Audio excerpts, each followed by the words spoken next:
어젯밤 울산에서 발생한 관광버스 화재 영상을 잠시 보셨습니다.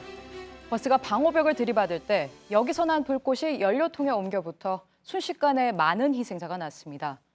또 승객들이 선물로 사온 라텍스 매트가 불쏘시개 역할을 한 것으로 추가로 드러났습니다. 일단 운전기사는 타이어가 터져서 사고가 났다고 주장하고 있습니다. 취재기자와 관련해서 자세하게 얘기 나눠보겠습니다. 조민준 기자, 먼저 사고가 어떻게 났는지 다시 한번 살펴볼까요?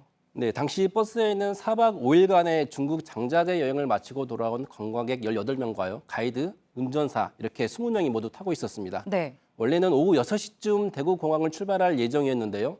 중국에서 출발이 늦어지면서 오후 8시 30분쯤 집 있는 울산으로 향했습니다. 경부고속도로 2차로를 달리던 버스가 밤 11시 11분쯤이었는데요. 울산 고속도로와 이어지는 언양 분기점을 500m 앞둔 시점이었습니다. 1차로에 진입한 뒤 비상등을 켜고 달리다 다시 2차로로 차선을 변경합니다. 하지만 2차로를 달리던 두 대의 버스 사이에 끼어들다요. 도로변 방호벽을 들이받았고 100m 정도를 그대로 달리면서 두세 차례 더 충돌이 있었습니다. 네. 결국 불꽃이 요란하게 일었고요. 버스 오른쪽 앞부분이 불이 났습니다. 네. 그러면 버스가 방호벽, 그러니까 가드레일을 들이받은 원인은 정확하게 밝혀졌나요? 네, 운전기사와 탑승객 진술이 엇갈리는데요. 네. 운전기사는 1차로로 진입한 버스가 2차로로 차선을 변경하면서 타이어 펑크가 났다고 주장했습니다. 네. 하지만 탑승객들은 펑크가 났다는 느낌은 없었다고 주장하는데요. 2차로로 진입하기 전 비상등을 켠 이유에 대해서는 아직 조사 중입니다. 네. 사고 원인이야 곧 밝혀지겠지만 일단은 승객의 절반은 숨졌고 절반은 다쳤는데 왜 이렇게까지 피해가 커진 거죠? 네, 당시 영상을 보면요. 첫 번째 충돌에 불꽃만 튀었고요. 두 번째 충돌에서는 버스 앞부분에서 불길이 크게 일어납니다. 네. 바로 연료통이 폭발한 건데요. 아, 버스엔 앞쪽 좌우에 두 개의 연료통이 있지 않습니까? 경찰 조사 결과 충돌이 있었던 조수석 쪽 연료통만 깨져 있었습니다. 네. 또 사고 차량이 공사 중인 도로 옆에 높이 1.2m 콘크리트 방호벽에 바짝 붙어 멈추는 바람에요. 네. 출입문이 열리지 않았습니다. 여기에 여행객들이 중국에서 사온 라텍스가 불쏘시개 역할을 했고 그 연기를 급속하게 뿜어냈습니다. 네. 당시 상황을 한번 들어보시죠. 계속 두드린다. 여기가 안 깨지더라고.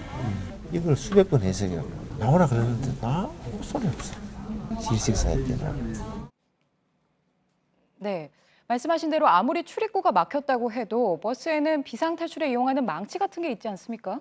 네, 원래 사고 버스에도요. 두 번째와 아홉 번째 자리 사이에 양쪽에 비상망치가 4개씩 있었습니다. 네. 하지만 자욱한 연기 속에서 탑승객들이 망치를 찾지 못했고요.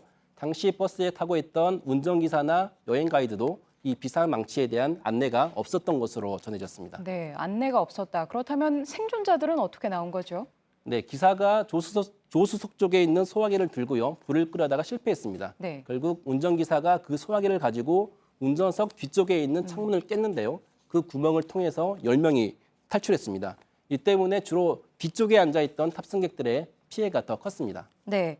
경찰이 일단은 운전기사에 대해서 조사를 하고 있는데 운전기사가 지금까지만 놓고 보면 교통법규를 위반한 경력이 많다고 하죠. 예, 일단 경찰 조사 결과요. 기사 이모 씨는 1988년에 면허를 땄는데요. 네. 그동안 음주운전과 무면허, 이 교통 관련 전과만 3건이 있었습니다. 이모 씨가 어제 술을 마시진 않았는데요. 하지만 경찰은 일단 이 씨에 대해서 구속영장을 신청했습니다. 경찰은 또 이 씨 주장대로 실제 타이어에 펑크가 있었는지 국과수의 감식을 의뢰한 상태입니다. 네, 여기까지 듣겠습니다. 조민준 기자였습니다.